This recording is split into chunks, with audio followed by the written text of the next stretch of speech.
Well, I'm expecting to hear what we've heard for many years, which is divisiveness. Where I'm expecting to hear a bunch of lies, and I think I'm going to hear a lot of name calling and blaming. But the people of this country, and certainly the people I represent, deserve better. They deserve a real attack on affordability, a real agenda, and they want us to stay true to our norms and our values. And I think what has been widely reported and is that the actions of immigration enforcement in this country is way beyond the pale, very unpopular, and the people are rejecting it. So they want to see change in that space.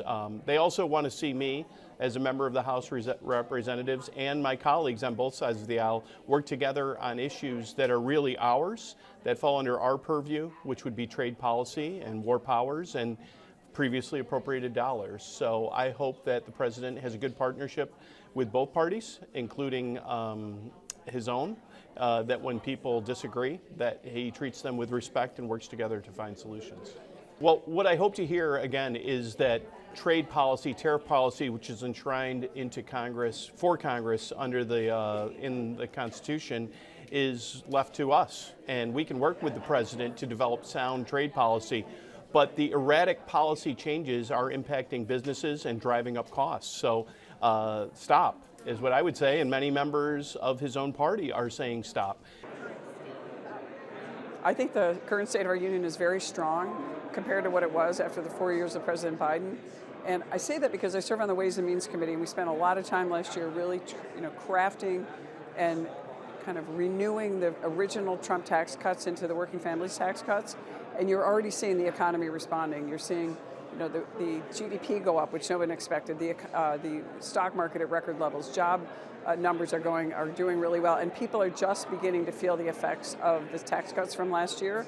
And for my community, what's really important is my community is driven by small businesses, including family farms, and so the small business deductions, the permanency, some of the housing provisions that I co-authored, the low-income housing tax credit, the new markets tax credit, those things are going to be really important to rebuilding and growing our economy, especially in upstate New York, where we face some real headwinds from a lot of taxes, a lot of regulations, and coming from the state of New York.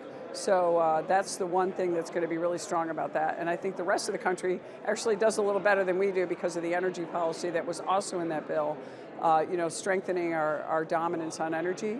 Unfortunately, we're not going to get the benefit of it as much in New York, although our gas prices have come down some, which actually reduces the cost of goods and services to market. So I feel like we're a much better place, and I think we're going to be even stronger in the coming months as we go through tax season. Well, I hope he talks about the economy and he gets into that. I also hope that he talks about the tax cuts and talks about the families that are going to be doing better, the people that are getting the no tax on tips, the no tax on overtime, our seniors who are now starting to realize how good this Social Security benefit was, which was a little confusing at first, and we've been dealing with a lot of constituent service to help them. I hope he talks about veterans, how important they are, how important it is on the world stage that the President has taken a strong projection of power for the United States of America. I think that's really important. And obviously, for someone like me coming from the northern border of New York, what he's done on the border, what has been happening in sealing the border, making us stronger, working with our neighbor Canada. Believe it or not, we've had a really good relationship with our Canadian partners when it comes to strengthening our border.